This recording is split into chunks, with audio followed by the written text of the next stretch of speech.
Muy buenos días. En nombre del Ministerio de Energía, les damos la bienvenida al lanzamiento del proceso de construcción del Plan de Descarbonización en el marco de la Agenda de Segundo Tiempo de la Transición Energética. Hoy presentaremos los detalles del trabajo para priorizar y focalizar las acciones que permitirán una transición energética acelerada en esta década a través de la construcción de un consenso entre el sector público, privado, la academia y la sociedad civil. Les recordamos que este encuentro se está transmitiendo en vivo desde la sede de CEPAL en Santiago, a través del canal de YouTube del Ministerio de Energía y que pueden compartir sus comentarios en nuestras redes sociales. Para comenzar, nos dará la bienvenida la directora de la División de Recursos Naturales de CEPAL, Janet Sánchez. Bueno, muchísimas gracias, señor Diego Pardo, ministro de Energía de Chile, señora María Eloisa Rojas, ministra de Medio Ambiente de Chile, señora María Florencia Atademo, del Banco Interamericano de Desarrollo, señora María José Torres, coordinadora residente de Naciones Unidas en Chile, autoridades, representantes y participantes que nos acompañan, muchísimos presencialmente y también virtualmente. Muchas gracias por acudir a la invitación a este hito tan importante del gobierno de Chile y acompañarnos en esta su casa, la CEPAL. A nombre de la Comisión Económica para América Latina y el Caribe, me complace darles un cálido saludo y una bienvenida a este evento. Para nosotros en realidad es un gran honor, señor ministro, señora ministra, recibirles como siempre, más en esta ocasión en la que el gobierno de Chile a través de su Ministerio de Energía hará el lanzamiento de un plan tan relevante en las actuales condiciones ambientales y climáticas, el plan de descarbonización en el marco de la agenda de segundo tiempo de la transición energética de Chile. Este plan marca el inicio de un proceso crucial para acelerar las metas de transición energética nacional y que contribuye en gran medida a un proceso pendiente y buscado no solo por Chile, sino por toda la región de América Latina y el Caribe, frente a sus compromisos con el Acuerdo de París, pero también frente a sus compromisos con su propio desarrollo sostenible. Para la CEPAL es un gusto enorme unir esfuerzos y acompañar al gobierno y particularmente al Ministerio de Energía de Chile, al Ministerio de Ambiente de Chile, en esta iniciativa que busca generar grandes acuerdos y transformaciones en el sector eléctrico con un enfoque especial en transmisión, reconversión termoeléctrica y el papel de los combustibles de transición. Además de garantizar una transición justa para todos y para todas, este esfuerzo debe ser visto como una oportunidad de lograr mejoras en las dimensiones económica, social y ambiental. Según las estimaciones de CEPAL, si se invirtiera en la región 1.3 puntos del Producto Interno Bruto en promedio anual, desde aquí hasta el 2030 en energía renovable, se podría lograr simultáneamente universalizar el acceso a energía eléctrica, generar 7 millones de empleos verdes y bajar casi un tercio de las emisiones de CO2. No es poca cosa. Entonces, en realidad es una apuesta de suma positiva.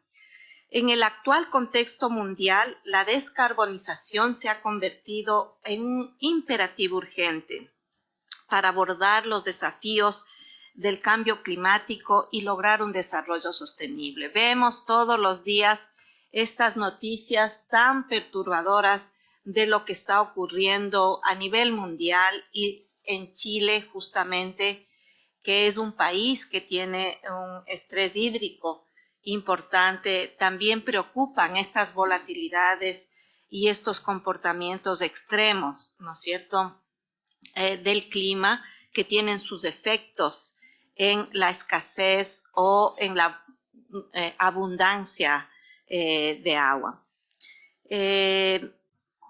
Como ya dijera nuestro secretario general Antonio Guterres, ha terminado la era del calentamiento global y lo que estamos viviendo actualmente es en realidad ya una época de ebullición que nos preocupa a todos. Para ello, CEPAL, como órgano regional de Naciones Unidas, impulsa con fuerza la transición energy transition based on the progress of 5 main simultaneous pillars.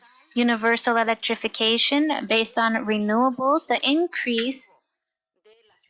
significant increase of renewable energies in the matrix, the increase or better efficiency of energy in all the productive sectors, and then also in the residencies and building area, more integration between the different countries to be able to increase the scale economy and at the same time to be able to reach higher resilience and energy safety regarding the different external impacts that are more common and faster than before, and the reduction of energy costs of renewable energies particularly, especially solar, wind, and storage. And we are seeing that that is not enough anymore to be able to accelerate the transition that we are needing to accomplish. So it becomes necessary to build new ecosystems having to do with governance, regulatory frameworks, new institutionality, civil society participation, and also of the different governments to be able to work together, to be able to mobilize the tangible resources and as well as the non-tangible resources that we need to be able to reach that transition that we are trying to reach. As director from the natural resources of ECLAC, it is a privilege for me to be able to carry out this work that our institution has worked on with the efforts that the different countries are carrying out to be able to change the energy matrix that the different countries in the region are going through and accompany them and helping them with the different knowledge, dialogues, politics, as well as providing technical assistance and training which is adapted to the reality of each country that has requested this kind of support. So this event is the beginning of something new that is oriented to the generation of agreements and commitments led by the Ministry of Energy and by the Ministry of Environment, the collaboration between the government, the private sector, civil society, and the academia.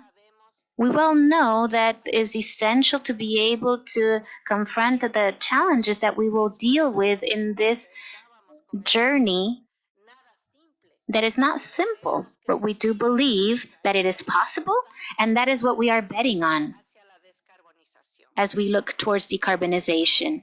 As ECLAC, we commit ourselves to be able to store these, to be able to process these dialogues, and to be able to give all of our technical support to be able to go forward in this direction, and also giving analysis and recommendations of different policies that can allow us to help others in their well-informed decision-making, as well as participating in the different spaces that, for example, ministers deem necessary. And together, we can reach a future that is much more sustainable and resilient, where the transition, which is fair and sustainable, of Chile can not just be an urgent solution to your problems, whether it be in the financial or the social or environmental areas, in the current matrix of energy, whether it be short or long term, but also, as the minister said, that it can be an example for all of the countries of the region.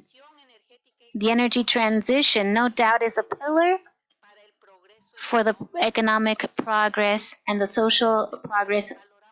And from ECLAC, we value the collaboration and the permanent work with the state of Chile, and we hope that this new area that we are giving a participation, this space that we have for decarbonization, will strengthen this strategic alliance. Lastly, I would like to congratulate the government of Chile for this in very important decision of this policy that we are starting to talk about now that will bring results that are very positive for the country and also for the region. So please count on us, ministers, in all those things that you might need. We are here to serve you. So thank you. And I would like to welcome each of you to this place at ECLAC, which is also your home.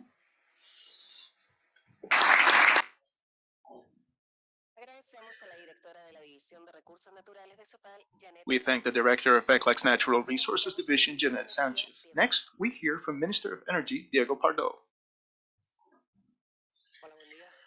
Hello, good day. How are you? Thank you for joining us today, and thank you for ECLAC for receiving us. I would like to begin with a reflection, a more personal reflection. Not too long ago, I was a college professor that I think that politics is going to shorten my lifespan. I'd say I have many personal stories. I've met a lot of people in this work. This started, and I want to hang on to one of the first people that I met during the political campaign, a girl from Quintero, Fabiana.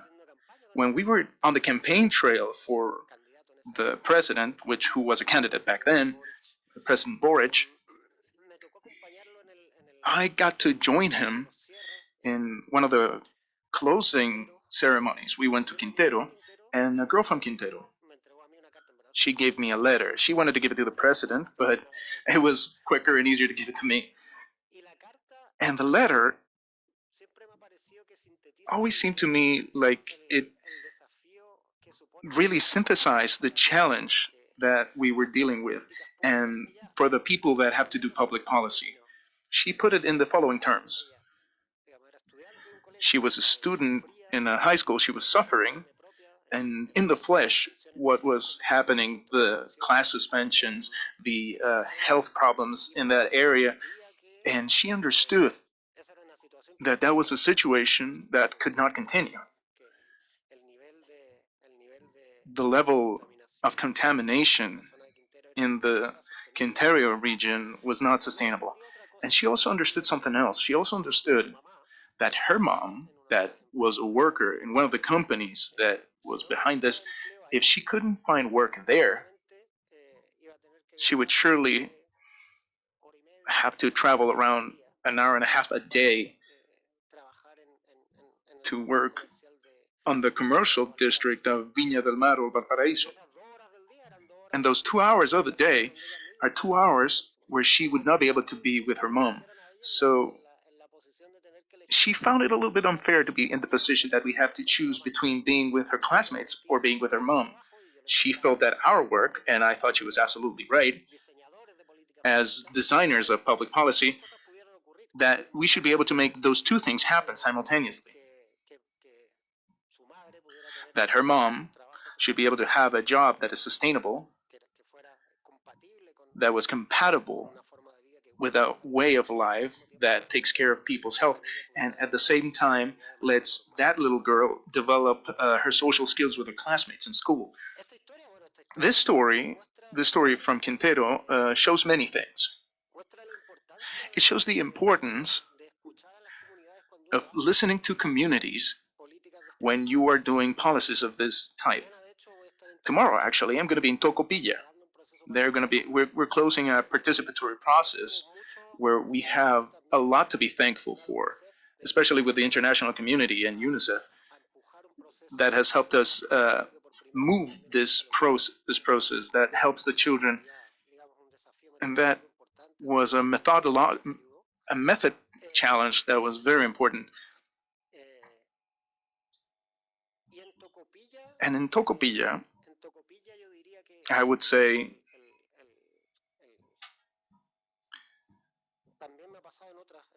it has also happened to me in other places, but the idea that decarbonization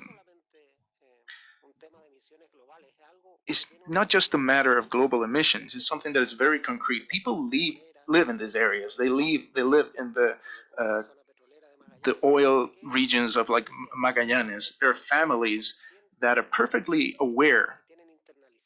They have it internalized that they live in economical activities that can end in a year, in 5 years, but that are not sustainable as time goes on. And that anguish that is very similar to what was going on with that girl from Quintero. They feel that they're between a rock and a hard place, engaging in an economical activity that is the only one they have available. They're not like, they don't have the capacity to like discern and choose. That very, very rough reality is one of the challenges that we have in front of us. And the need to listen, I would say that it's one of the first things that illustrates the initiative that we're currently undergoing. Listening has its risks. It's not always an endearing letter from a girl. Sometimes it's a little bit more aggressive. Sometimes it's more concerning. It's decades of being delayed, decades of not being able to fulfill commitments.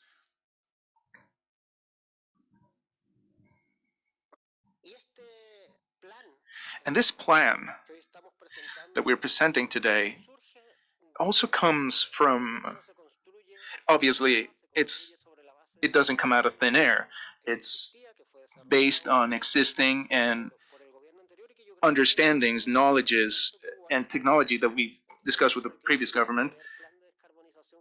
Actually, there was an earlier decarbonization plan that was presented, and I think we need to give them credit for it. Now, this plan had a few voids, and there was a lot of learning we derived from it. We need to build up from those learnings. I'd say this is the second aspect I would like to highlight. The first is the importance of listening, and the second one is that this is built upon the base of previous efforts, as it normally happens in the energy sector. These are efforts that many times were promoted by governments of a different political color.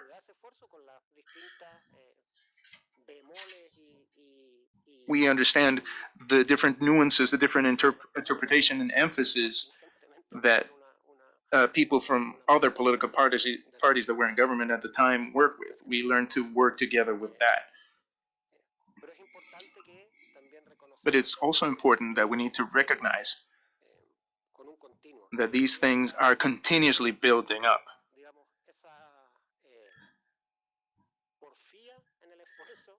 This hard-headedness in this process, this tenacity, this institutional tenacity that Chile has on its way to decarbonization, I believe it is something that we need to support each other. Now, when we look at these scenarios of decarbonization, and this is something that fortunately has generated a lot of interest from many Chilean institutions, they want to be part of this. Formal institutions that belong to the executive powers, there's a certain heterogeneity. There are different approaches. People who wanted to do it faster, people that had certain reservations. In this variety, we find a common diagnosis. We still are lacking when trying to reach a consensus. And myself, early in my career as a minister, I want to thank these people because they have all been willing. They saw the same things we saw, that we need to work towards reaching consensus. And we need to start working with those who have already done studies, and we need to coordinate our efforts in order to do a joint work and succeed.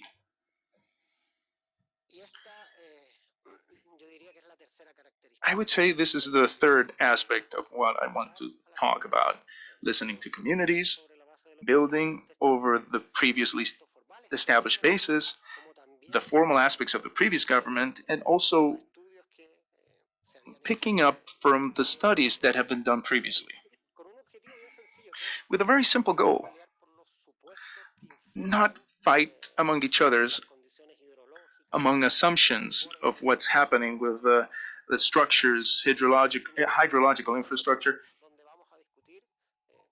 and be open to discussion spaces, be open to dialogue, and understanding the consequences of what we're doing.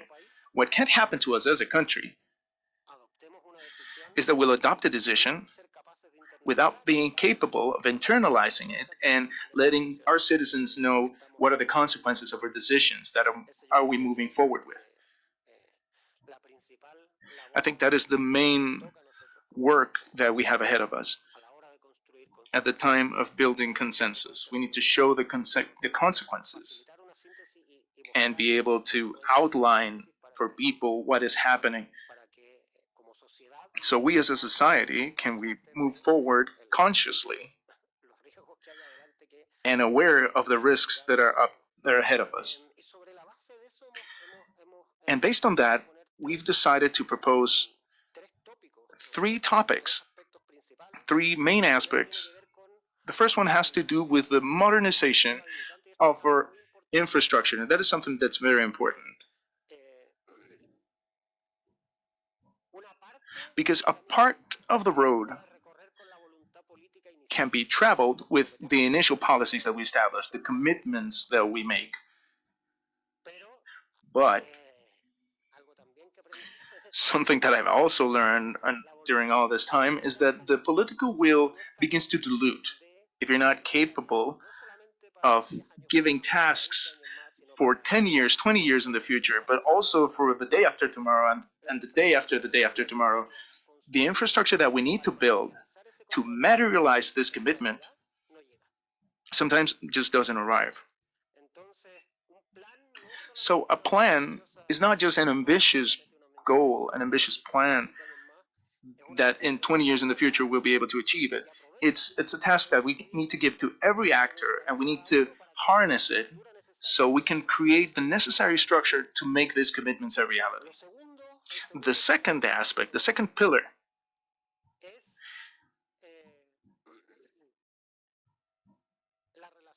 is the relationship between decarbonization and conversion. This is something where we need to have a conversation, an honest conversation as a society, because this is a trade-off that is not evident as to what the outcome will be. Reconversion conserves certain economic activities in the places, but sometimes they're also delayed, they're also postponed. For example, when we're doing partial reconversion. This type of debates is where there's not an evident solution. It's very important that we lay all the cards on the table and that we take a decision as a country. Sometimes this country has the particularity that they never say yes and they almost never say no either. But for these kinds of decisions, we need to be able to say yes or no. We need to be able to say it collectively as a society. We also have a very important debate regarding natural gas as a transition fuel. Natural gas is something that was a little bit forgotten in our collective mind due to the crisis that we had when we had a supply crisis with Argentina. Now, natural gas is one of the main sources of energy generation. The first semester of this year, the greatest source of energy was natural gas. And not just that, it has also allowed us to take charge of the hydric stress that we've experienced especially during the last winter. At the same time, our relationships with Argentina are currently in a fantastic position. This is something that we need to harness and take advantage of, both of the countries, and it'll help reach what we want to achieve. And of course, a fair transition. We need to take charge of that. We need to make sure that the local realities of our people and the stories of Fabiana, we need to be responsible concerning them. To summarize, another thing that I need to learn as a politician is to say less. I'm being a little bit too academic in my presentation, so I leave you thanking you for being part of this, and I am certain that this plan will be a milestone in our path towards decarbonization. It would allow us to continue with that path that are setting with this law that we're making, and that will orient us, but with tasks not just for 20, 50 years, 20, 30 years, but for tomorrow, the day after tomorrow, and the day after the day after tomorrow. That's all. Thank you very much.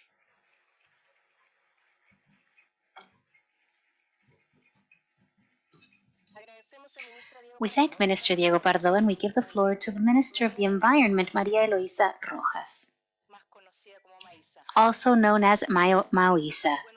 Well, good morning, everybody. I would like to thank you, thank ECLAC for taking us in, and thank you to the Minister for inviting me to continue being partners in this journey. In this journey that the framework law has given us the where are we going? Where do we want to reach? What is our destination? What is our north? And we also know where we are. So the question that we still have to resolve is the how. How do we get there? And that is why it's good to have a direction towards the year 2050. But the further away that area is, the paths can be so many, so varied.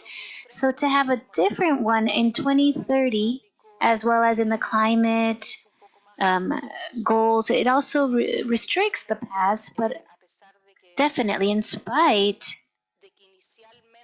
of the fact that initially it was absolutely key to be able to count on this law with the commitment and the possibility of being able to commit to be carbon neutral, this public-private agreement of the closing of the thermal electrics that nowadays, after a few years, there's so much more to do.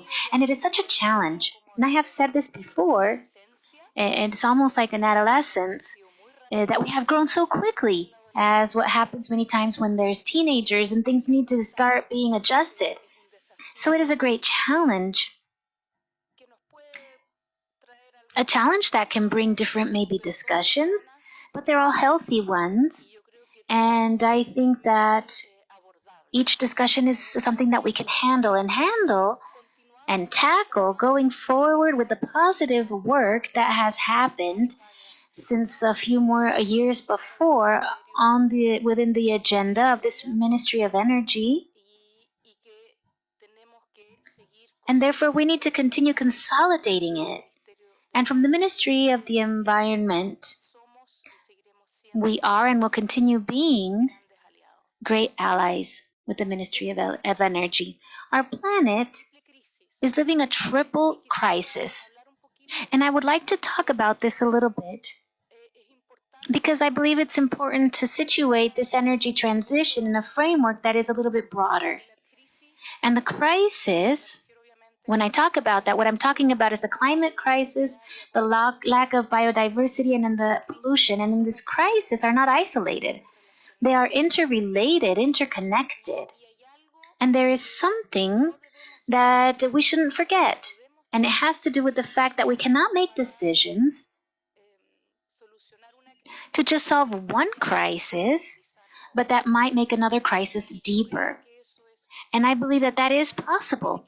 But to be able to accomplish that, we need to have a clarity regarding that there are 3 things that we need to resolve at the same time.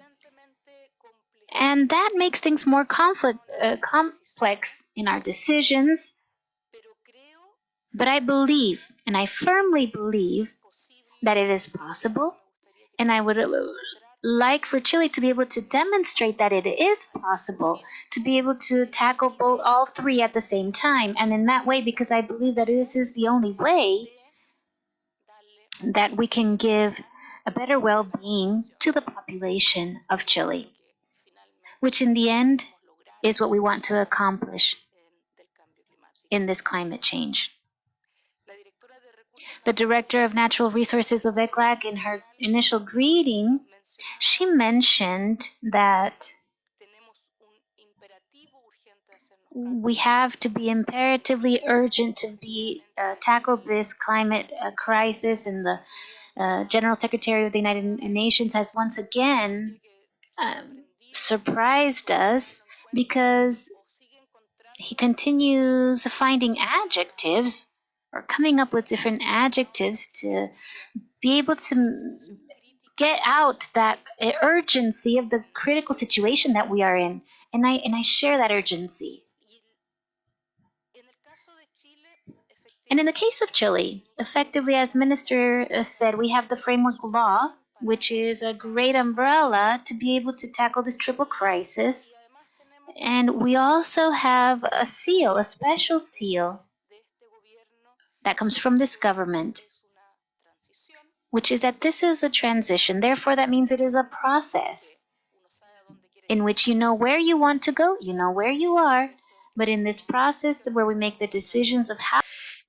Lo hemos llamado socioecológico, para denotar que esto no solamente es una crisis finalmente de degradación medioambiental, sino también de degradación o de desigualdad importante, y que esa transición debe ser justa. Varias veces he dado el ejemplo, al planeta o a la atmósfera le da lo mismo donde yo apague una central termoeléctrica a carbón. Si es en Quintero Puchuncaví, si es en Nairobi, o si es en algún lugar en Rusia o en Estados Unidos. Pero a nosotros no nos da lo mismo. Y por lo tanto, el sentido de justicia, porque esto ha sido un tema de injusticia ambiental y social, es crítico también. Y para eso, nosotros tenemos la suerte que en el caso de energía tenemos una visión común, pero como decía antes, en esta situación en que estamos como en una pequeña crisis de adolescencia en nuestra transición energética, vemos que aparecen tensiones con comunidades nuevamente, y por lo tanto trabajar para consolidar esa visión común, porque esto no solamente tiene que ocurrir, sino que tiene que ocurrir de una manera muy acelerada, y nosotros quisiéramos incluso acelerar aún más. Recordemos de que nuestra ley marco de cambio climático dice carbono neutral a más tardar al año 2050, y por lo tanto está en toda nuestra intención de que si podemos hacerlo antes, porque eso nos va a traer beneficios, hagámoslo. Pero eso requiere consolidar una visión común, y para eso no hay otra manera de hacerlo con diálogo. Y agradezco al ministro que haya comenzado su intervención compartiendo con nosotros esa anécdota de una disyuntiva, ¿verdad? Una disyuntiva que es a la cual nos tenemos que hacer cargo, de cómo poder lograr 2 objetivos al mismo tiempo. Y yo creo firmemente de que eso es posible, y eso requiere de diálogo. El diálogo a veces significa que vamos al principio un poquito más lento, pero después nos debiera permitir avanzar más rápido. Así es que estoy muy contenta con el lanzamiento de este plan de descarbonización para trabajar firmemente en crear una visión común para poder acelerar nuestra transición energética en esta agenda de segundo tiempo, para poder sobrepasar el estado de adolescencia y pasar a una juventud vigorosa, en la cual vayamos caminando rápido o corriendo si quieren. Cuenten conmigo para eso. Muchas gracias.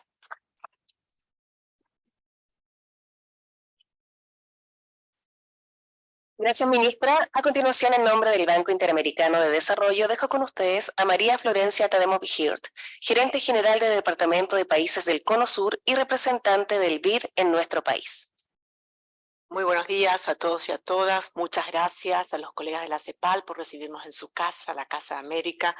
Muchísimas gracias al ministro Pardo, a la ministra Maísa Rojas, por la colaboración de siempre, y a mi querida María José Torres Macho, la coordinadora general de Naciones Unidas. Hoy es un día importante, no solo para Chile. Hoy es un día importante para América Latina y el Caribe. Hoy es un día importante para el planeta. Felicitamos como Grupo Banco Interamericano de Desarrollo a Chile, a sus autoridades y a su gente por esta gran iniciativa de frontera, de vanguardia, para llegar a la carbono neutralidad, y agradecemos mucho la colaboración continua de hace tiempo. Este plan es una oportunidad única para continuar el diálogo abierto, como ya se dijo, entre el sector público, privado, la sociedad civil, la academia, con el objetivo de definir el cómo. Sabemos dónde estamos, sabemos hacia dónde vamos, cómo llegamos allí.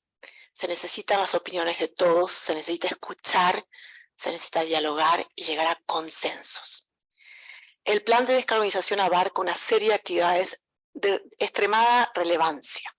Incluye la modernización de la red eléctrica, la reconversión de las centrales a carbón, una transición justa e inclusiva, como se decía antes, desde el punto de vista social, territorial, económico, el desarrollo de industrias nuevas, de oportunidades nuevas como el hidrógeno verde, un proceso ordenado de descarbonización para cumplir con las metas climáticas ambiciosas que Chile comprometió en su legislación interna y en el Acuerdo de París.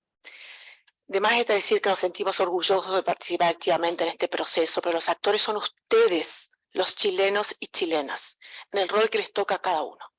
De la industria, del sector privado, de la sociedad civil, del gobierno, son todos roles pasajeros. La nación de Chile perdura. Recientemente otorgamos préstamos, asistencia técnica en varios temas. No voy a abordar en aquello, le pido disculpas a mi equipo que preparó unos muy buenos puntos. Quiero quedarme con un mensaje. Como Banca Regional de Desarrollo estamos aquí para apoyar a los chilenos y chilenas a enfrentar estos desafíos con conocimiento de vanguardia, con recursos reembolsables y no reembolsables, pero sobre todo con conversación. Cuenten con nosotros como un actor independiente, técnico, ecuánime, que puede traerle opiniones diversas y que estamos aquí para el largo rato. El ministro lo dijo, este esfuerzo partió con otros gobiernos. No es una política de una administración X, es de un Estado, es de una nación. Y quiero cerrar con un mensaje, y es personal. Si no se logra esta transición de una manera justa y equitativa, a pesar de los tropiezos, si no se logra en Chile, ¿en dónde se logra en América Latina y el Caribe? Los ojos de la región están en ustedes. Muestren que sí se puede. Los chilenos y chilenas han podido hacer muchas cosas antes. Han sido líderes de la región. En esta oportunidad también lo pueden hacer, con amplitud de criterio y escuchando mucho. Aquí estamos para apoyarlos. Mil gracias por la oportunidad.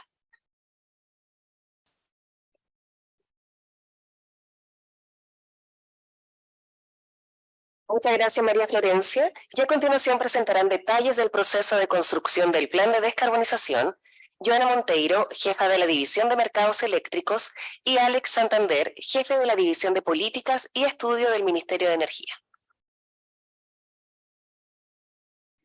Muchas gracias. Muchas gracias por las palabras también, y bonito desafío nos deja Florencia. Vamos a tratar de estar a la altura. Y para eso, por supuesto, necesitamos de todo y todas. Este es un desafío técnico, pero que tiene muchas componentes social y también ambiental y climática.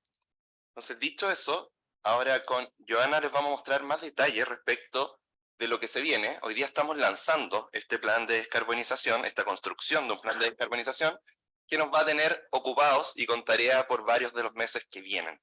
Y en ese sentido, el contenido de esta breve presentación se basa en tres secciones. La primera, un pequeño contexto de motivación, luego los objetivos de este plan de descarbonización y la agenda de trabajo de este plan en sí mismo.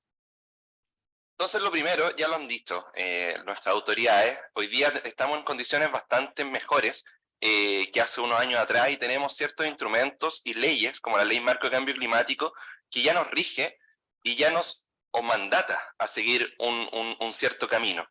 Lo que antes era una intención y una idea de llegar hacia un futuro sustentable, hoy día es un mandato legal que cuenta con instrumentos, con diferentes acciones que nos motivan y nos van llevando hacia ese desafío.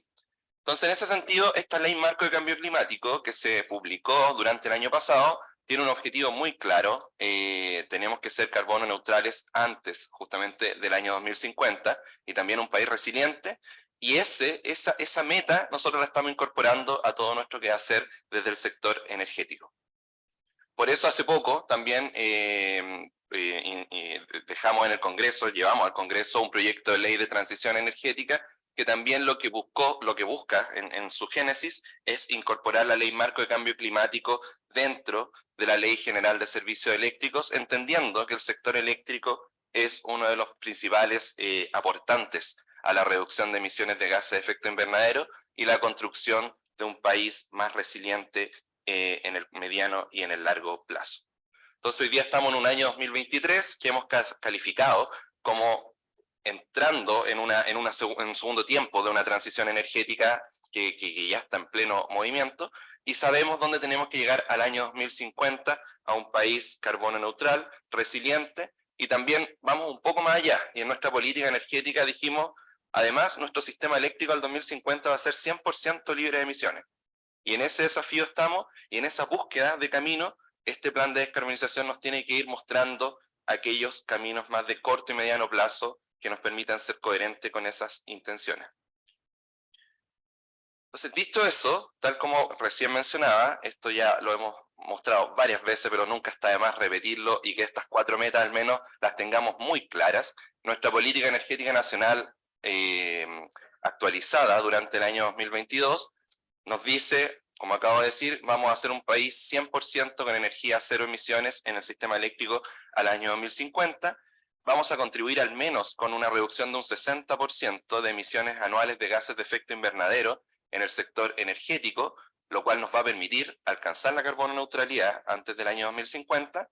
Y además tenemos algunas metas de más mediano plazo, que son a las cuales vamos a apuntar precisamente en este trabajo. La primera es alcanzar al menos un 80% de energías renovables generadas en el sector eléctrico al año 2030, y contar con al menos 2.000 megawatts o 2 gigawatts de almacenamiento al 2030 y al menos 6 gigawatts al 2050. Eso es lo que nos rige hoy día, y esta misma política también nos dejó ciertas acciones habilitadoras. Sabíamos que estas son las metas de mediano y de largo plazo, pero además necesitamos ciertas acciones a resolver pronto, en el muy corto plazo, respecto a algunas habilitantes para lograr esos cometidos. Una de ellas es los mercados energéticos. Tenemos que hablar de los mercados de energía que permitan y que entreguen los incentivos adecuados para que esas metas se consigan. Y ese tipo de discusiones va a estar justamente en este plan de descarbonización, en alguna de las 3 ejes que nos va a presentar Joana en unas láminas más adelante. Entonces, ¿qué ha pasado? No se ve mucho, pero se los voy a contar. ¿Qué ha pasado? Básicamente, hasta la fecha se han retirado 8 unidades de carbón del país. Partimos el año 2018 con 28 unidades, ya hay 8 retiradas, y tenemos la mayoría ya con fechas de retiro programadas. Al año 2024, al año 2025 algunas, y también las que aparecen ahí son 8 unidades que todavía no tienen un retiro específico, pero sabemos y está el compromiso de que se van a retirar antes del año 2040. Y justamente es este espacio y este plan de descarbonización el que va a buscar no solo la fecha en la cual tenemos que retirar, que por cierto es muy importante, sino las acciones habilitadoras de índole técnica, de índole regulatoria y de índole social que permitan justamente avanzar de la mejor manera en el retiro de centrales a carbón, pero por sobre todas las cosas en el cumplimiento de los instrumentos que hoy día tenemos vigentes, como por ejemplo los presupuestos de carbono que viven en la estrategia climática a largo plazo, que es uno de los instrumentos principales también de la Ley Marco de Cambio Climático. Esa discusión va a estar literalmente en el centro de esta mesa y va a guiar todo el accionar que tenemos que poner en este plan para que estas cosas se cumplan. ¿Qué más? Ahí en esta lámina pueden ver una línea temporal que muestra lo que también ya se ha dicho, cómo llegamos hasta donde estamos y lo que se viene de ahora en adelante. Pueden ver que en enero de 2018 efectivamente se suscribió un acuerdo entre el gobierno en ese momento con las empresas propietarias de las centrales a carbón, con el compromiso de no iniciar nuevos proyectos a carbón, lo cual comenzó a materializarse en un trabajo de conversación, de poner en la mesa todos los desafíos técnicos que eso contemplaba, y no solo técnicos, sino también sociales, regulatorios, y anticipar un poco todo lo que se podía venir con el desafío de ir retirando ciertas centrales de carbón del sistema. En ese momento, entre junio del 2018 y enero de 2019, hablamos de impacto en salud y en la calidad del aire, lo cual era algo bastante novel en el sector eléctrico, energético, que se comenzara a hablar de esos temas con franqueza y en una mesa de trabajo. Vimos también experiencia internacional, esto no está solo pasando en Chile, también estaba pasando en otras partes del mundo, y por ende era muy bueno traer esa experiencia a la mesa. Vimos los impactos en el sistema eléctrico en un país como Chile, que en ese momento al menos más del 40% de la generación eléctrica provenía de fuentes a carbón. Hoy día vamos bajando bastante progresivamente, lo cual es súper importante, pero también nos acerca a aquellos desafíos más complejos desde el punto de vista técnico que vamos a tener que superar entre todos los que estamos acá presentes.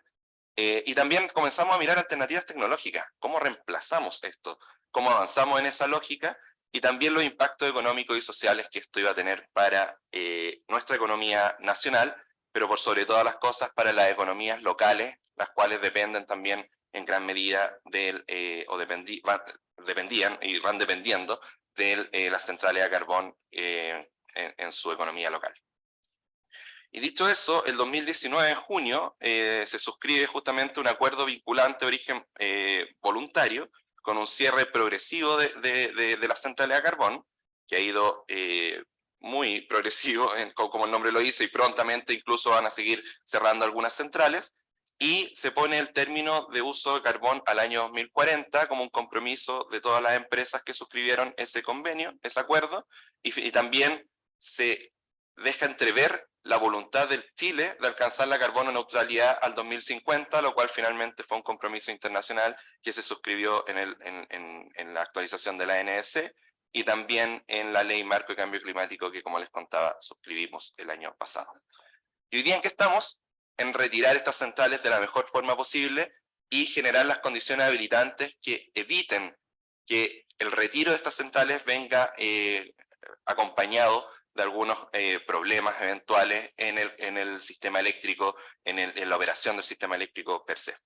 Entonces en eso estamos. Este plan de descarbonización nos va a ayudar a migrar hacia allá, a poner las condiciones habilitantes claves que nos permitan avanzar en ese sentido y tener en nuestra hoja de mediano plazo la descarbonización y el desarrollo de un sistema cero emisiones. Entonces esta mesa va a ser lo más parecido a una política energética, pero no del 2050, sino del 2030.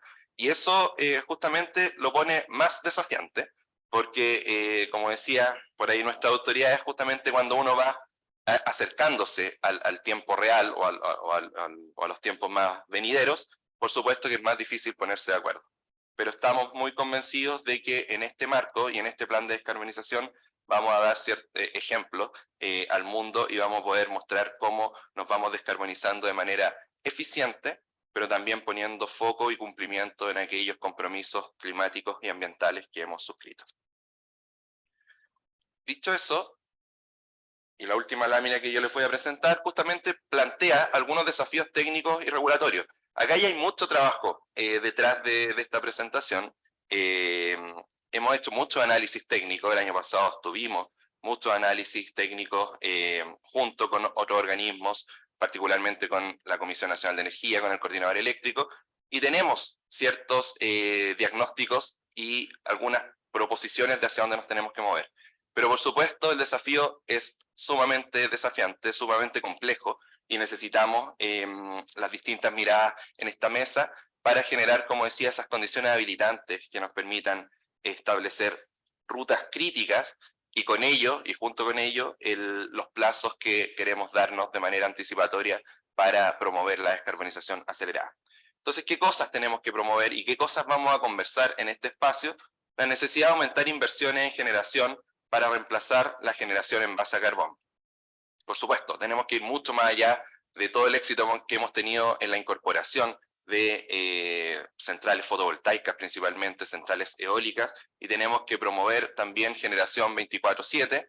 Mucho de ello también lo estamos canalizando a través del proyecto de ley de transición energética, pero tenemos que seguir hablando de estos temas y llegando a ciertos acuerdos en materia de permisología y de aquellos incentivos a esa generación 24/7 limpia. También modernizar la operación de nuestro sistema eléctrico. Yo creo que Chile va a ser uno de los primeros países que va a tener una proporción mayoritaria de centrales conectadas a la red a través de inversores con electrónica de potencia, y eso trae consigo una digitalización de la red bastante interesante, pero tenemos que sacarle el provecho. Tenemos que usar ese tipo de nuevas tecnologías, y para ello también tenemos que entregar los incentivos regulatorios y los incentivos que permitan sacar ese provecho como tal. ¿Qué más? Modernizar el mercado eléctrico. Eso sabemos que es una cosa, lo partí diciendo, y nuestra política lo dejó escrito que tenemos que avanzar en mercados eléctricos del futuro, pero un futuro no tan distante, sino bastante más cercano en estos momentos, pero que promueva justamente nuevas tecnologías, modernización y todos los tipos de cosas que necesita nuestro sistema eléctrico para ello. Por ejemplo, el almacenamiento, por ejemplo, la gestión de demanda, y por eso es tan importante que en este plan de descarbonización y en esta mesa, además de todos los diferentes actores, academia, sociedad civil, también están con nosotros participando las diferentes bancas multilaterales, gran parte de ellas, justamente para poder debatir cuáles son aquellas señales regulatorias que permitan establecer las condiciones financieras que apalanquen las nuevas tecnologías que requieren los sistemas eléctricos del futuro no tan lejano, como decía. También el desarrollo del sistema de transmisión.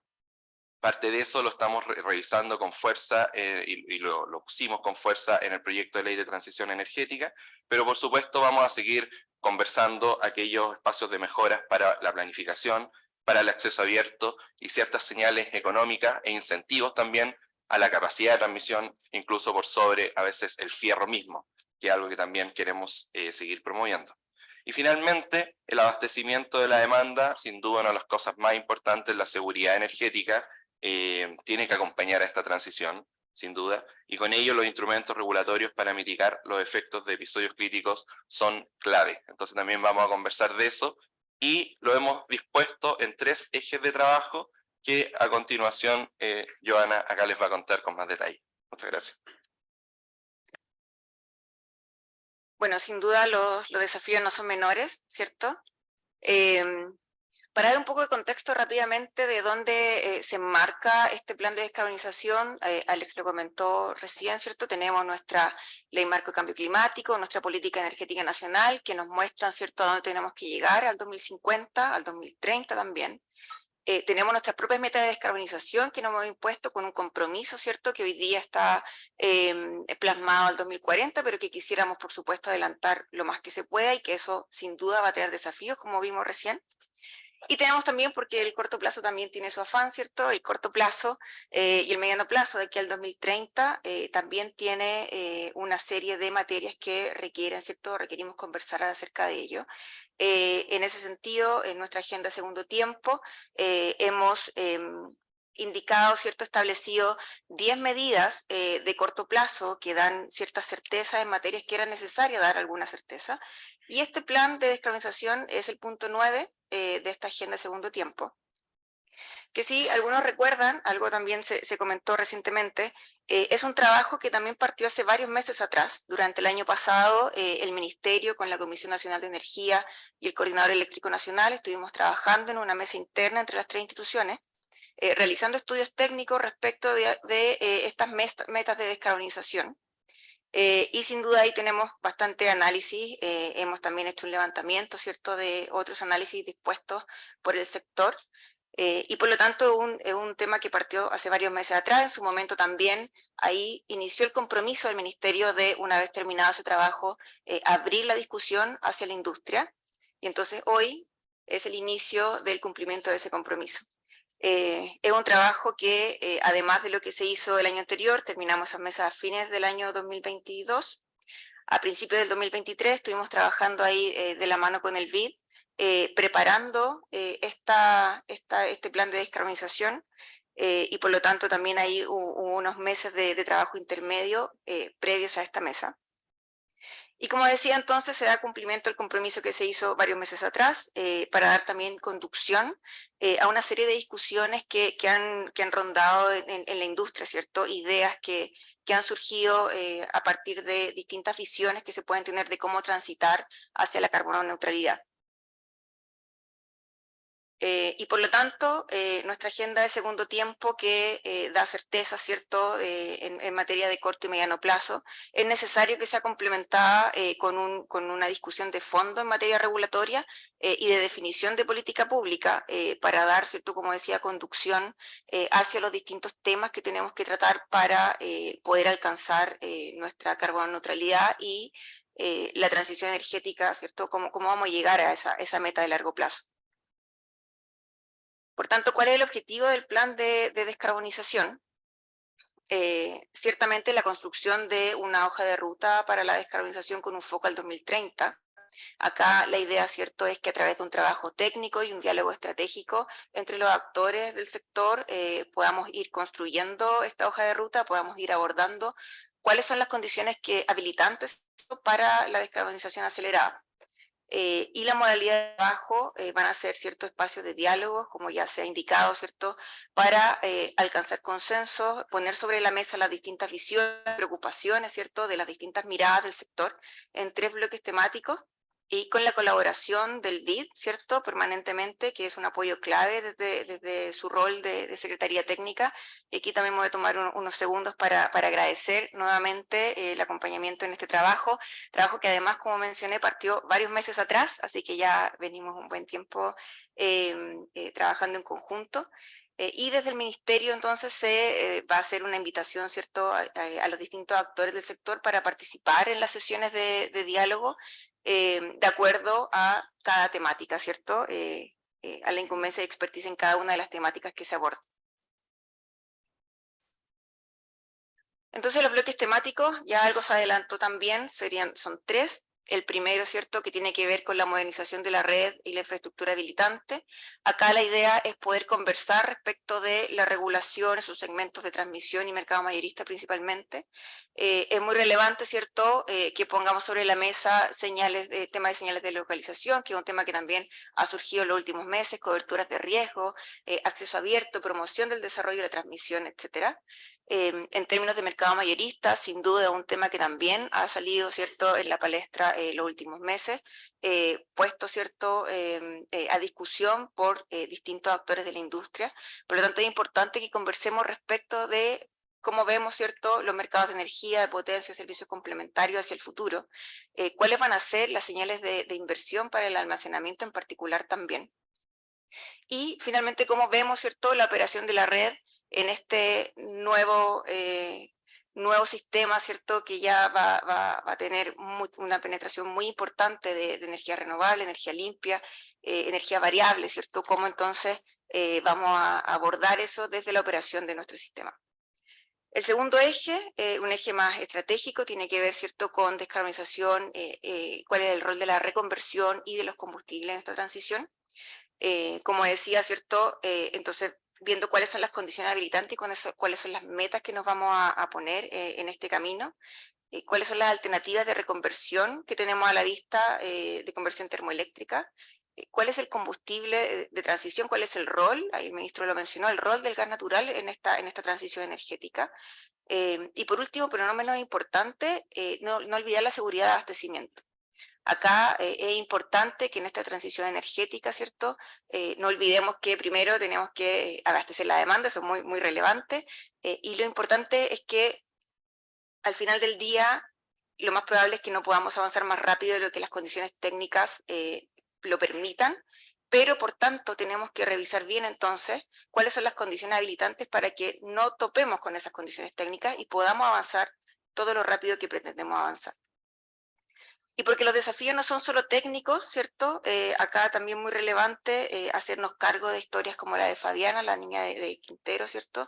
Es importante hacernos cargo de muchas otras historias que ocurren, ¿cierto? Alrededor de estas zonas también muy contaminadas que albergan centrales a carbón principalmente, y por lo tanto el tercer eje de transición justa nos parece que es un eje muy relevante también dentro de las conversaciones que queremos mantener en este plan de descarbonización.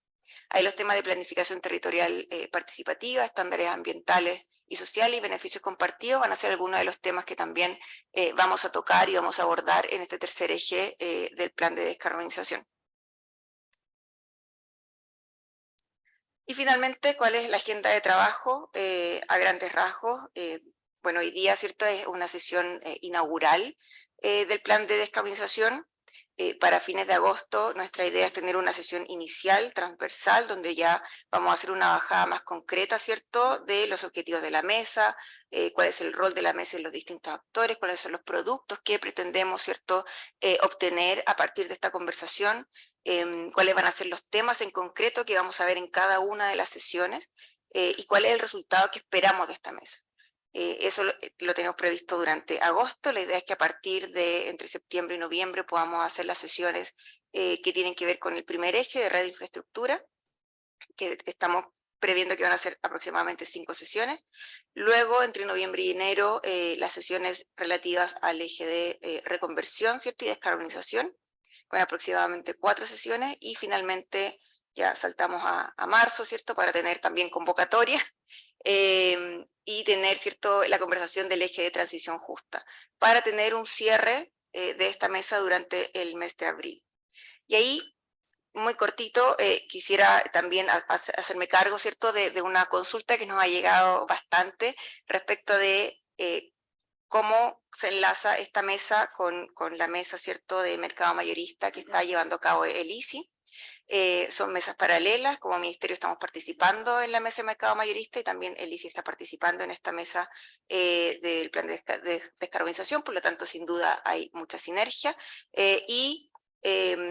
el resultado de la mesa, ¿cierto?, de mercado mayorista, por supuesto, va a ser parte de los antecedentes que se van a considerar en función de la hoja de ruta y del trabajo, ¿cierto?, del plan de trabajo que emane a partir de esta mesa de descarbonización.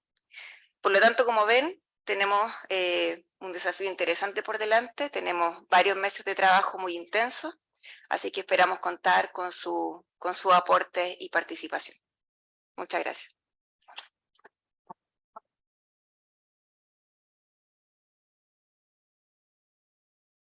Agradecemos la presentación de Alex Santander y Joana Monteiro del Ministerio de Energía y aprovechamos la oportunidad de despedir a la ministra del Medio Ambiente, Maysa Rojas, que debe retirarse por motivos de agenda.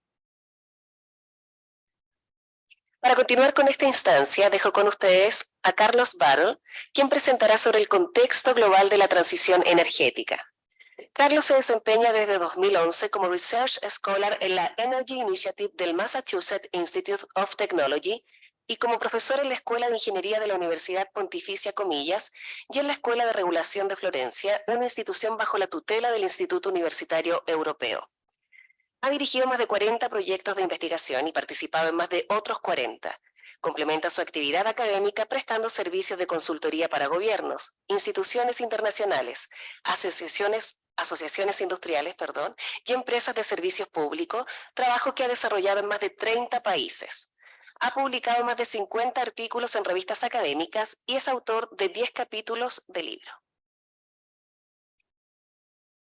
Bueno, hola, lo primero de todo, quiero decir que yo aquí estoy muy abrumado porque me sienten aquí a hablar con estas personas me da una cierta vergüenza ajena, ¿no? Digo, yo qué pinto aquí hablando de... O sea que, bien, agradezco mucho la invitación, pero más que nada no por tener la oportunidad de contaros un poco aquí una cierta visión general del futuro, sino por lo que me permite aprender. Y estar aquí en Chile para mí es un honor enorme porque yo llevo, como sabéis, toda la vida trabajando en muchos países, efectivamente mucho, evidentemente, en Europa, en Estados Unidos.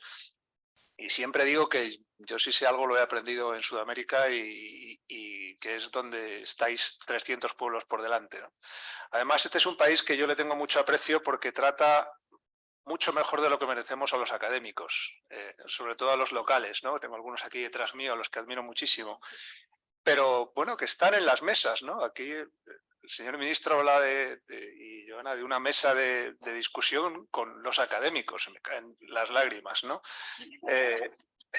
Nosotros en Europa, yo trabajo para la Comisión Europea, pero mis hijos dicen si soy espía, porque normalmente no lo dicen, ¿no? Que parece como que queda feo, no vayan a enterarse los de la industria que estamos hablando de un académico que nos está complicando la cabeza, o sea que este es un gran país para muchas cosas. Voy a resumir un poco haciendo un pequeño guión, un spoiler alert en 5 minutos. Lo que me pidió la gente del ministerio era básicamente que en 15 minutos hablara de todo. Y entonces, como eso no va a ser posible, pues voy a simplemente soltar una serie de mensajes, ¿no?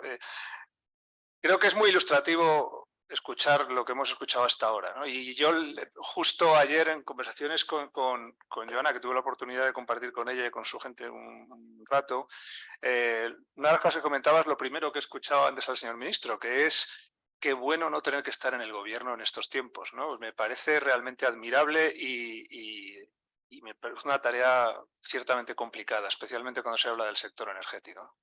Básicamente porque los últimos acontecimientos nos han enfrentado con nuestras propias creencias, ¿no? Y nos hemos dado cuenta de que a lo mejor el mundo no era como creíamos que iba a ser, ¿no? Y que es mucho más complicado de lo que nos esperábamos. Empiezo por volver un poco a los orígenes, ¿no? El origen ideal que arrancó en este país en los 80 era el tratar de introducir a la iniciativa privada a tomar decisiones con la esperanza de que las iban a tomar mucho mejor que la iniciativa pública. Eso es información, no es opinión. Y yo he sido siempre un fiel creyente que ese era el caso. Pero, ¿cuál era el mundo en aquel momento? El mundo en aquel momento era algo que a los ojos de hoy era mucho más predecible. Había una tecnología de generación, que era el gas, que venía como una gran esperanza, de Great White Hope, como llaman los americanos. La demanda crecía de forma más o menos estable, con algunos shocks, pero era inerte, común, consumía siempre lo mismo. Y el sector eléctrico en general era algo bastante desacoplado del resto de la economía, ¿no? Se desarrollaba, pero bueno. ¿Y en qué mundo estamos ahora? Estamos en un mundo en el que las fuentes de generación las tecnologías son infinitas, inciertas, no tenemos ni idea de cuáles van a ser sus costes en los próximos, no ya 4 años, sino 6 meses. No sabemos qué va a ser de la generación solar fotovoltaica, no sabemos qué va a ser de la evolución del offshore wind, no sabemos nada. Con lo cual nos encontramos en una gestión mucho más compleja.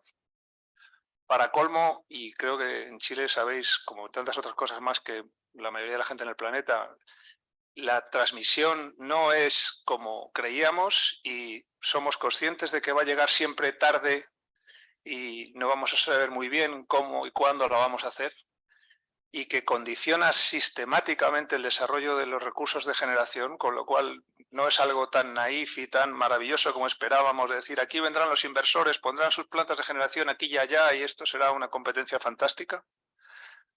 La demanda no ha dejado de ser inerte, toma decisiones sin preguntar. Le mandas una señal y se pone un panel en el tejado. Y no le pregunta al planificador central, ni al coordinador, ni se pone un panel y toma esa serie de decisiones. Y además el sector eléctrico no es que esté desacoplado, es que está en el centro de la economía. Toda la economía se basa en la electrificación, tanto en cualquier país del planeta. Entonces estamos en un mundo muchísimo más complejo. En ese contexto, esperar que el sistema no esté permanentemente constreñido por las restricciones de políticas y por las necesidades de política energética, económica en general, es algo con lo que nosotros en los 90, no digo ya en los 80, los 90 o primeros de los 2000 no nos podíamos esperar, con lo cual algo tiene que cambiar. mensaje que daría al respecto. Bueno, pues que en ese contexto en el que hay una nueva relación entre el poder legislativo, el gobierno, el regulador y los agentes, lo primero que los últimos meses nos ha enseñado es que es bueno no hacerse trampas al solitario y ser conscientes de que, bueno, pues que el sector energético no se va a desarrollar de esa manera tan estupenda que nos esperábamos. Tenemos que ser conscientes de que es un sector crucial para la economía y que va a estar siempre sujeto a la intervención de los gobiernos.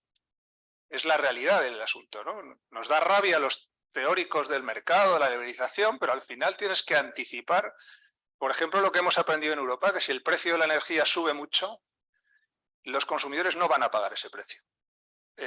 Punto. Y no lo van a pagar porque no ya el gobierno español, que está visto en Europa como una república bananera, sino el gobierno alemán va a intervenir los precios también. Y eso va a ocurrir. En otros países es al revés. No se va a permitir que inversores quiebren, o al menos muchos. Construimos el mercado diciendo cuando la iniciativa privada toma las decisiones y se equivoca, pues bueno, pierde el inversor, el inversionista, no pierde el gobierno. Bueno, eso tampoco es verdad, porque es un sector estratégico y porque en cierta medida hay una cierta limitación. O sea que ese tipo de cosas es buenas tenerlas en cuenta, ¿no? Y pongo un ejemplo claro, en la última regulación de la Comisión Europea lo que plantea es que cuando un artículo, que es el artículo 66, lo que dice es, bueno, a partir de ahora cuando el precio alcance niveles extremos, los Estados miembros tendrán autorización para intervenirlo. Bien, eso es una forma honesta de reconocer que es bueno, la realidad, ¿no? ¿Cuál es el esfuerzo que tenemos que hacer? Pues tratar de ser lo más previsibles posible. ¿Qué es un precio extremo? ¿Cómo lo vamos a intervenir? ¿Cuáles van a ser los límites? De forma que al menos el inversionista mira y dice, bueno, vale, pues estas son las condiciones, fantástico, pues ahora yo en función de eso opero, ¿no? Y que eso no cambie cada 2 días. Esto lo digo, por ejemplo, porque me contaba mi admirado amigo Rodrigo hace un rato, ¿no? Estábamos hablando de la reasignación de los ingresos tarifarios, ¿no? Y vamos a poner un límite. Y yo le preguntaba, ¿y qué límite? ¿Y cuándo? ¿Y quién lo pone? ¿Y cuánto va a durar? Rodrigo decía, tampoco me hagas preguntas un poco complicadas, eso ya después, ¿no? Ya, dame tiempo. Bueno, ese tipo de lecciones son las que yo creo que va a ser importante tener en cuenta, ¿no? ¿Qué hemos aprendido, qué podemos aprender de otros países? Yo hablo más de mi experiencia en Estados Unidos y en Europa. Bueno, pues estamos hablando de descarbonización. La Comisión Europea claramente tiene un objetivo muy similar, descarbonizar la economía 2050, y hemos tomado conciencia de que eso no va a ser posible sin una gran planificación, de alguna manera. ¿Cómo hacerlo? No sé, no lo sé yo, no lo sabe nadie. Se habla de que va a hacer falta muchísimo hidrógeno, ni idea de cómo se va a financiar, ni idea de cómo va a entrar, ni idea de cómo va a salir. Se habla de que hace falta muchísima penetración renovable, pero todavía no sabemos cómo va a resolver problemas de acceso a la red, de permitting, de cómo se va a planificar el sistema, se van a definir localizaciones óptimas o se va a dejar entrar y luego la red irá después. Preguntas que os hacéis probablemente aquí y que dentro de lo que cabe lo tenéis un poquito más fácil porque claramente tiene pinta de que todo el recurso está en un sitio y hay que hacer una línea para arriba, ¿no? En Europa aquello es un sin Dios, ¿no? Con todos los respetos. Esa es una de las primeras preguntas, ¿no? Con las que nos vamos a enfrentar. Al margen de eso hay temas de regulación un poco más de detalle que son los que a mí siempre me divierten por el trabajo que hago, de qué hacer con los elementos que constituyen las señales para los inversionistas, qué hacer con el mercado de corto plazo. En Europa, por ejemplo, estamos viviendo un proceso de involución. Aquí yo conozco bien la discusión, vámonos a un modelo de ofertas, vamos a cambiar el mecanismo de mercado, y yo lo que veo en Europa es lo contrario, vamos a ir hacia atrás en el modelo de ofertas, vamos a tratar de controlar un poco cómo se... No digo que sea bueno o malo, es información, no opinión. Aquí se habla de cómo gestionar la transmisión, los precios nodales. En Europa nunca ha habido precios nodales, siempre ha habido precio único y ahora la discusión es cómo nos vamos a precios nodales, cómo eliminamos el precio único, que es un horror, eso cómo se cambia. Yo aquí en Sudamérica, no tanto en Chile, no lo conozco tanto, se habla de, se debe liberalizar la comercialización para el residencial, tenemos que liberalizar los precios, hay que eliminar las tarifas reguladas. En Europa ahora es, uy, hay que volver a las tarifas reguladas, la comercialización plantea muchos problemas, esto no funciona. No digo que tengan razón, lo que digo es que estamos todos en lo mismo, que es no sabemos ni cómo nos llamamos, ¿no? Pero es básicamente, ya dije que no iba a traer ninguna solución. En cierta medida esa es un poco la pregunta, y preguntas de un poco mayor calado, que es, por ejemplo, ¿tiene sentido gestionar el sector eléctrico pensando en un mundo en el que compiten grandes inversionistas, incumbentes, clásicos con pequeños inversionistas? ¿Tiene sentido esperar que el pequeño inversionista sea capaz de competir con grandes compañías que no hacen nada ilícito, pero conocen bien el sector, tienen una posición consolidada, tienen una cobertura de riesgos natural? ¿Tiene sentido eso o no tiene sentido eso? Tiene sentido a lo mejor llegar a la conclusión de que, oye, mira, vamos a montar una situación de competencia entre grandes. Ya digo que hay un montón de preguntas contra las que yo me encuentro permanentemente en estos foros, ¿no? Principalmente últimamente en Bruselas. Y un paso más, un penúltimo paso más que tiene que ver, bueno, y cuando se va a subsidiar o promover todas estas tecnologías, almacenamiento, hidrógeno, ¿cómo se va a hacer?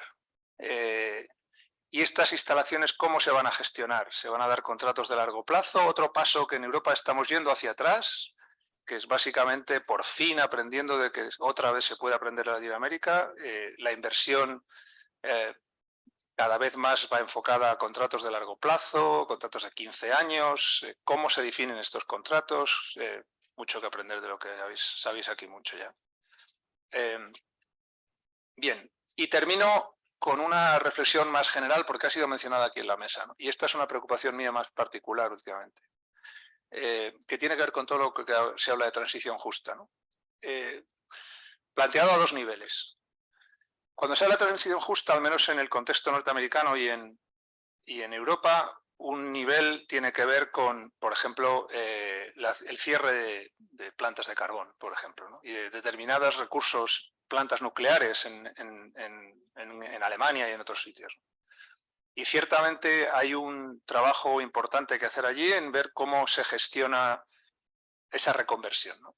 En el específico caso europeo hay una cierta ventaja, porque como es tan complicado encontrar puntos de conexión a la red, lo que se está permitiendo es que los gobiernos subasten esa localización y lo hagan con lo que se llaman subastas de transición justa, que en el fondo lo que buscan es que el que quiera instalar nueva generación renovable en ese punto, y es muy difícil encontrar puntos donde uno pueda inyectar energía en la red, no solo garantice un precio, sino que garantice un plan de reconversión de la zona, desde inversiones en nuevas industrias y ese tipo de cosas. Pero hay una cierta preocupación grande ahí. Dos, el mensaje que subyace detrás de eso es, y ya hablo más de la perspectiva norteamericana y europea, es imprescindible de alguna manera involucrar a toda la sociedad en ese cambio. Pero no porque la evolución, o sea, los gobiernos quieran ganarse el cielo, es porque si no se hace no será posible. Y para cualquiera que tenga un poco de memoria de los chalecos amarillos en los Yellow Jackets en París, eso está muy claro en la situación actual. No se trata de ser la Madre Teresa de Calcuta, no va de eso, va de que o conseguimos de alguna manera que este proceso, que va a ser más caro, involucra a todo el mundo o no va a ser posible hacerlo, ¿no? Porque nos vamos a encontrar con muchos mensajes políticos del otro lado, no entro en qué lado estamos, que lo que van a hacer es estar en contra de ese proceso, ¿no? Y en ese sentido termino.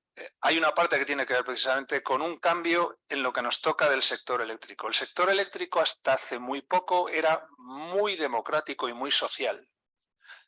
Porque de una u otra manera todos estábamos conectados a la misma red y más o menos estábamos conectados a las mismas circunstancias. No en todos los países, hablaba antes con Rayén de República Dominicana, ¿no? Bien, pues en estos países los ricos tenían su inversor y su mejor garantía de calidad de suministro, ¿no? Pero nos vamos a un punto en el que el proceso de descarbonización puede empezar con los ricos que tienen tejado, que se ponen un panel, que tienen un coche eléctrico, que se pueden poner una batería, que te pueden tener una mejor calidad de servicio. Y esa generación social del sistema se va a romper por definición. Y es muy fácil que se nos desconecten.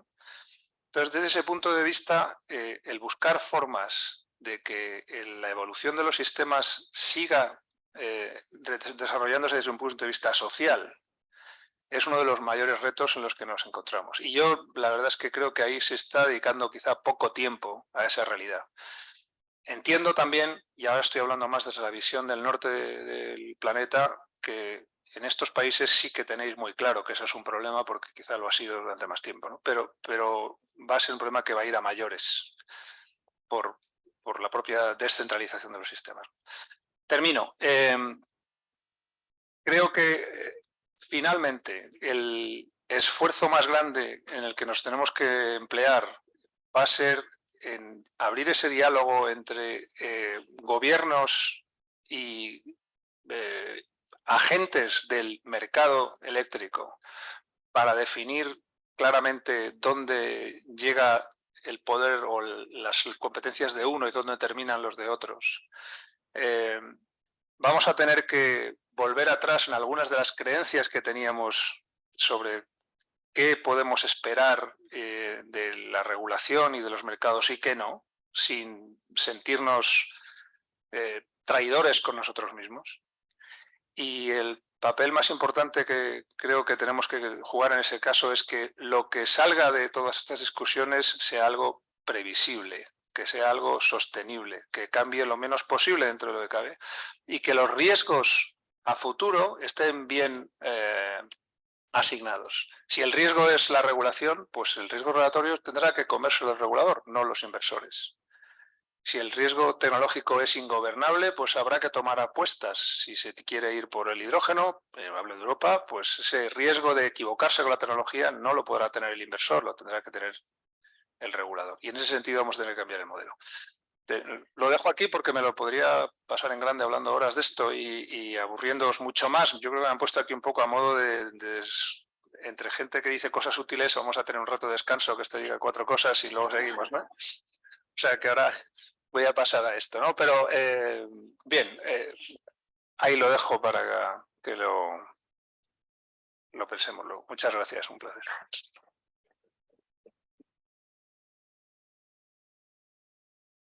Agradecemos a Carlos Babel del Meet Energy Initiative y recibimos a Rayén Quiroga, jefa de la Unidad de Agua y Energía de la División de Recursos Naturales de la CEPAL, quien dará a conocer la visión regional de la transición energética.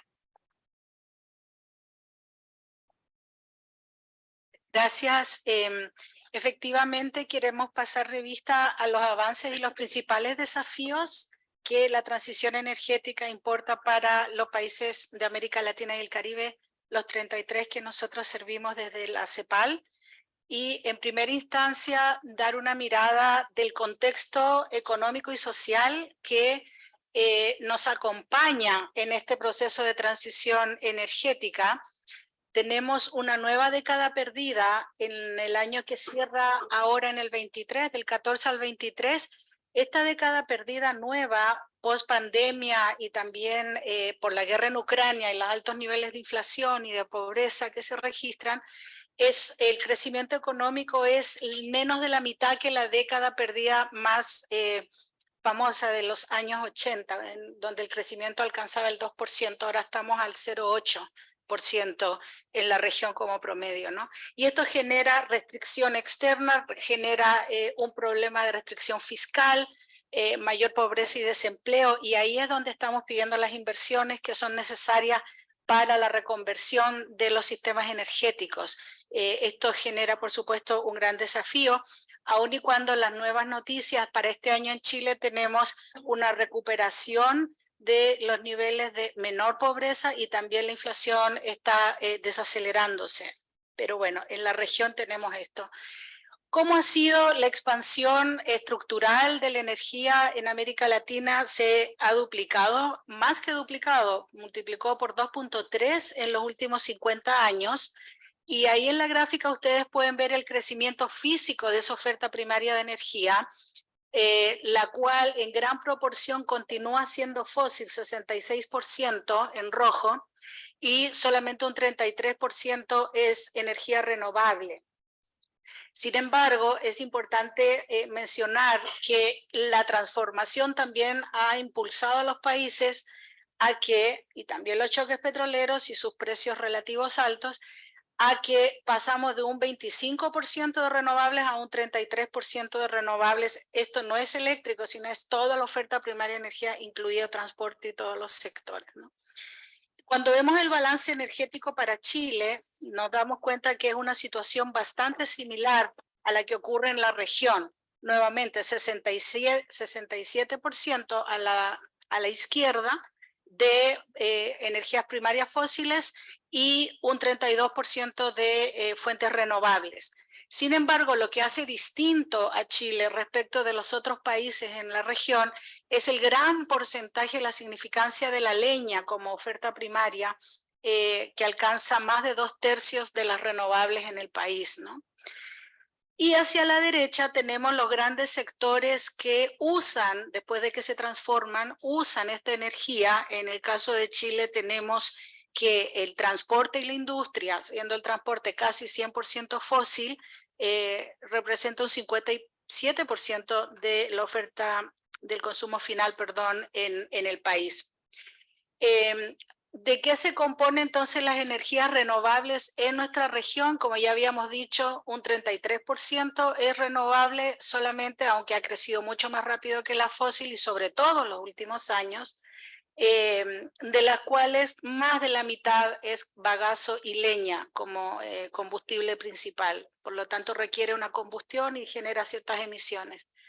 En el lado de la derecha tenemos el gráfico ya del sector eléctrico, que como ustedes pueden ver, en la región completa es casi 60% renovable, muy alto nivel y más alto que cualquier otra región del planeta. Sin embargo, muy heterogéneo entre los países, donde algunos solo tienen 2% de generación eléctrica renovable y otros países ya alcanzan el 100%, situándose Chile alrededor de la mitad con un 46% de renovabilidad en su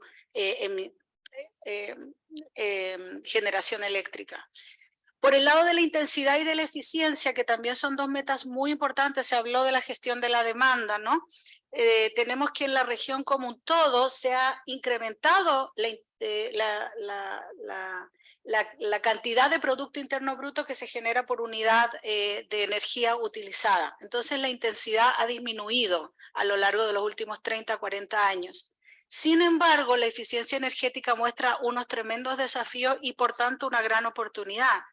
En los sectores productivos, lamentablemente la agricultura y el comercio han reducido ligeramente su eficiencia energética. Todo esto lo tenemos en los documentos.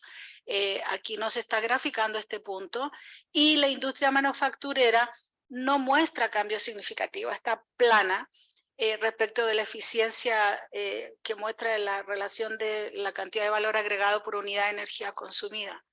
Sin embargo, el transporte, que como ya dijimos es el principal consumidor de energía final en Chile y en la región y que es casi 100% de origen fósil, más almacenamiento y comunicaciones, sí muestra que ha aumentado su eficiencia energética a lo largo del tiempo. Y pronto en CEPAL vamos a hacer una publicación respecto de los estudios que estamos haciendo en cuanto a este tema de la eficiencia energética.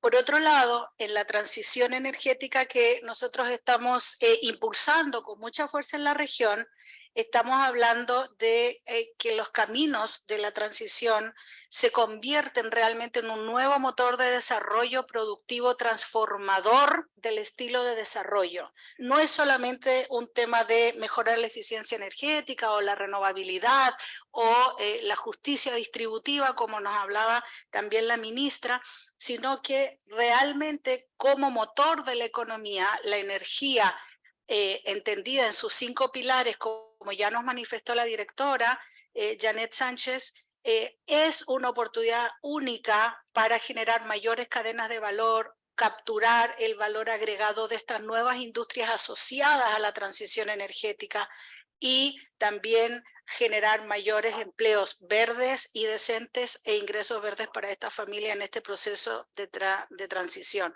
¿Cómo? Capitalizando el conocimiento existente, las capacidades de ingeniería y de innovación que caracterizan a nuestra región y también al país, y las experiencias pilotos en fuentes de renovables, por ejemplo, todos los avances que hay en hidrógeno verde, así como utilizar de una manera distinta los minerales críticos que son sine qua non para el proceso de transición energética, ¿no? Entonces la invitación es que con eólica, con solar, con soluciones de almacenamiento, que ya sabemos tienen precios decrecientes y competitivos, los electrolizadores que ya se están instalando en Chile, las empresas que van a trasladar el know-how y posiblemente los podamos adaptar, el uso del litio, el cobre, las baterías de sodio y la electromovilidad, construir realmente un sistema energético que motorice un nuevo estilo de desarrollo en la región. Y la idea de promover estos 5 pilares en forma simultánea está totalmente alineado con lo que nos señalaba el ministro Pardo y la ministra Maiza, en el sentido de que cuando avanzamos en universalizar acceso con electricidad renovable, con autogeneración, generación distribuida, para llegar a esos lugares en América Latina, casi un 98% tiene cobertura eléctrica, y el que no tiene es porque está en sectores aislados, remotos, en donde las grandes líneas de distribución no llegan. Pero al hacerlo con renovables estamos utilizando los recursos locales, aumentando la resiliencia y la seguridad en el abastecimiento y también mejorando los niveles de eficiencia energética, no solo residencial, sino también en todos los sectores productivos. Estos elementos de los 5 pilares de la transición energética que nosotros promovemos con fuerza están también en nuestras publicaciones y a disposición para los que tuvieran mayor interés en profundizar, pero la idea es una situación de avance y de win-win que requiere ¿qué cosa? Bueno, este es el tema de inversiones, que ya habíamos dicho son muy difíciles para el sector público llevarlos adelante solitario. Tiene que ser a través de pactos con el sector privado y las comunidades, tal como se está planteando este segundo tiempo de la transición energética en Chile. Por eso decíamos que está completamente alineado, ¿no? Y estas inversiones, que no son tan cuantiosas, es muy importante acelerarlas si queremos lograr las metas de descarbonización, pero también de universalización de acceso y de eficiencia energética y de mayor resiliencia y seguridad frente a choques externos. Segundo, ya lo decía la directora, gobernanza con un nuevo ecosistema de marco regulatorio, incentivos y políticas públicas que puedan hacer avanzar a Chile y a los otros países que están avanzando en esta transición para crear realmente la coherencia en planes, programas, metas e iniciativas que puedan acelerar el proceso. Todos sabemos que la transición energética está aquí. Lo estamos mirando en todos los países, incluso aquellos que son más dependientes del petróleo, incluso, por supuesto, los importadores netos de combustibles fósiles que tienen también ese incentivo para transicionar.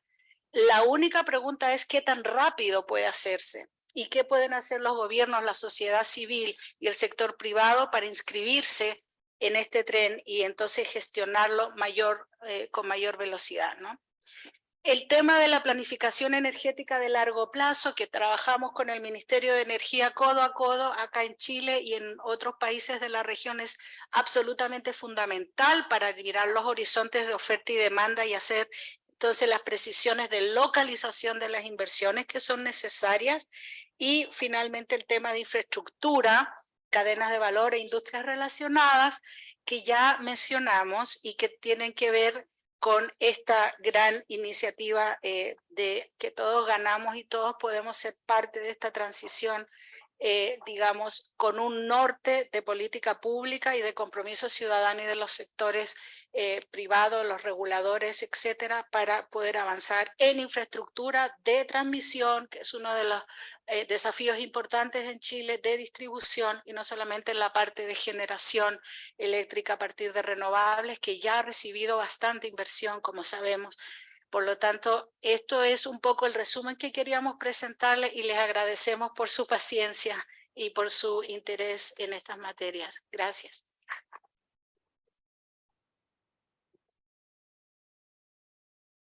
Agradecemos a Rayén Quiroga de CEPAL y a continuación han querido compartir con nosotros su visión del proceso de descarbonización la secretaria de Energía de Argentina, Flavia Rollón.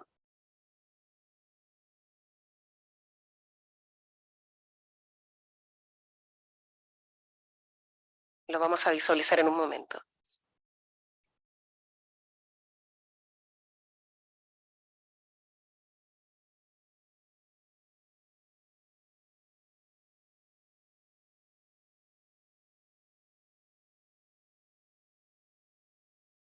Hola, ¿qué tal? Buenos días.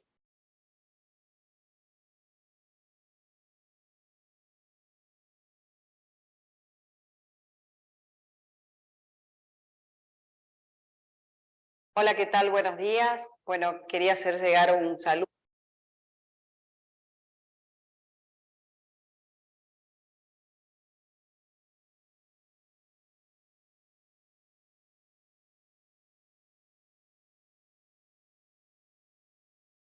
Hola, ¿qué tal? Buenos días. Bueno, quería hacer llegar un saludo y mis felicitaciones a Chile y en particular al ministro Diego Pardo, que está liderando esta iniciativa del plan de descarbonización.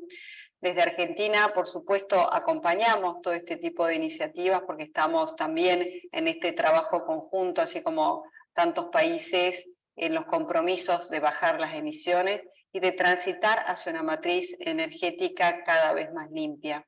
Hoy en Argentina estamos trabajando firmemente en aumentar el porcentaje de generación de energías renovables en nuestra matriz con inversión en infraestructura, pero por sobre todas las cosas, este año va a ser un año, un punto de inflexión en la Argentina, donde Argentina se va a encaminar hacia la independencia energética con el desarrollo de Vaca Muerta, la segunda reserva de gas no convencional del mundo. Nosotros definimos el gas como nuestro combustible de transición y claramente el gas es una definición de seguridad energética y de asequibilidad energética para nuestro país y también para con la región. Así que acompañamos esta iniciativa, acompañamos el trabajo que viene realizando Chile en materia de incorporación de energías renovables, así como también de desarrollo del hidrógeno, y los felicito por esta iniciativa, porque un plan, un verdadero plan, tiene que tener este ámbito de discusión participativa con los distintos actores relevantes e interesados en la materia. Así que les deseo una muy buena jornada y un afectuoso saludo para mi par, el ministro Diego Pardo de Chile.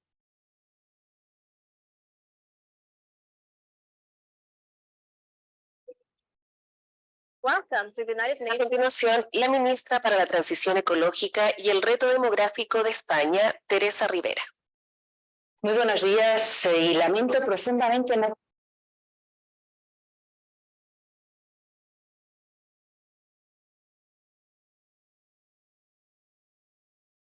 Muy buenos días y lamento profundamente no poder estar con todos ustedes personalmente, pero sí me gustaría enviar un mensaje de ánimo, de ganas, de entusiasmo, en un momento en el que todos los países nos planteamos de qué manera facilitar la transición energética, la descarbonización de nuestro sistema energético, no solamente para cumplir con nuestras obligaciones y compromisos internacionales, también por la convicción de que una tarea así está cargada de oportunidades para la sociedad, para los inversores, para las ciudades. Es una cuestión de salud pública, de ahorro económico, de estabilidad en el sistema. Desde las administraciones tenemos la obligación de facilitar esa transformación, facilitar la inversión en nuevas infraestructuras, facilitar la electrificación de los usos finales de energía, facilitar el ahorro y la eficiencia para hacer un consumo inteligente de nuestros recursos, facilitar también las infraestructuras que nos permitan de manera inteligente el incentivar nuestro mejor comportamiento. Por esto, porque necesitamos acomodar nuestras necesidades a las nuevas realidades, es capital que la regulación acompañe una regulación del mercado eléctrico que facilite, de nuevo, el que los consumidores tengamos las señales adecuadas. Una regulación del mercado eléctrico que facilite que los inversores tengan garantizado el retorno de su inversión y un beneficio razonable. Algo que beneficia a consumidores en primera instancia, pero de estabilidad para los inversores. Por eso, las nuevas tecnologías, la implantación de energías renovables, la exigencia que esto representa para su pleno aprovechamiento por parte de los gestores de red, incluido el almacenamiento de electricidad, la disponibilidad de infraestructuras que nos permitan dar estabilidad al sistema es capital. Por eso también reflexionar sobre cómo utilizar las infraestructuras que hasta ahora nos han sido útiles por la presencia de centrales térmicas, por la presencia de recorridos en nuestros cables y sistemas de transmisión, de transferencia, de transporte de electricidad, es también capital. No debemos emplear excesivos recursos en una colonización del territorio cuando existen ya recorridos que son plenamente reutilizables. Debemos buscar cómo los distintos generadores acceden a una misma línea, incorporando dentro de nuestro modo de trabajar el mayor uso de las infraestructuras existentes, el mejor aprovechamiento para no duplicar cuando no hay necesidad. Estas y otras alternativas forman parte de los debates en cada una de nuestras sociedades. De qué manera impulsar la energía renovable, de qué manera impulsar la energía eólica offshore, de qué manera garantizar la estabilidad en el almacenamiento o de qué forma favorecer el mejor aprovechamiento de nuestras infraestructuras. Seguro que tienen oportunidad de discutir sobre estas y muchas más cuestiones en un país que es una catedral en la capacidad de aprovechamiento solar, que también cuenta con desafíos propios sobre cómo transportar y aprovechar el potencial del norte en la región centro, cómo ser cuidadosos en la generación en la región sur. De todo esto y mucho más tendrán ocasión de conversar en estas jornadas. Por eso les deseo no solamente una fructífera conversación, sino en la convicción de que es capital intercambiar experiencias y aprendizajes que podamos seguir trabajando juntos. Muy buenos días. Y por último revisamos el video del secretario ejecutivo de OLADE, Andrés Rebolledo. Muy buenos días, un saludo a todos y todas que participan esta mañana en esta actividad. Mi nombre es Andrés Rebolledo, soy el secretario ejecutivo de la Organización Latinoamericana de Energía, OLADE. Quiero enviarles un cordial saludo y felicitaciones a quienes participan esta mañana en esta actividad, al ministro Pardo y los ministerios que han acompañado este importante esfuerzo y crucial instrumento para efectos de avanzar en este esfuerzo del combate al cambio climático, que es el plan de descarbonización. Quiero decirles que desde OLADE, uno de los esfuerzos importantes que hemos tratado de propugnar en nuestra misión de apoyar a los países en su ámbito de políticas públicas energéticas es la necesidad de concebir este esfuerzo en una perspectiva de Estado que trascienda los gobiernos y que contenga como un sello central la participación de todos los actores del sistema energético nacional, sector privado, academia, organizaciones no gubernamentales, por cierto, el sector público. Creo que el inicio de este proceso, que concluirá en algunas semanas con un plan de descarbonización consensuado con los distintos actores nacionales, es el sello de éxito de las políticas públicas que ha tenido Chile en los últimos años y que ha marcado su transformación, particularmente incorporando una cantidad muy importante de energía renovable no convencional en los últimos años. La descarbonización de nuestra economía va más allá de solamente la transformación de nuestra matriz de generación eléctrica, sino que requiere esfuerzo en otros sectores tan importantes como, por cierto, el transporte, la industria y también el sector residencial.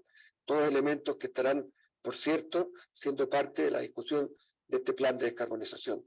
Felicitaciones todas nuevamente a quienes han estado comprometidos en impulsar esta agenda y desde OLADE estaremos apoyando en la medida de lo posible, por cierto, con experiencia de otros países, pero también llevando la experiencia de Chile en este elemento tan importante como es la transformación de nuestro sector energético en nuestro esfuerzo climático. Muy buenos días. Muy buenos días.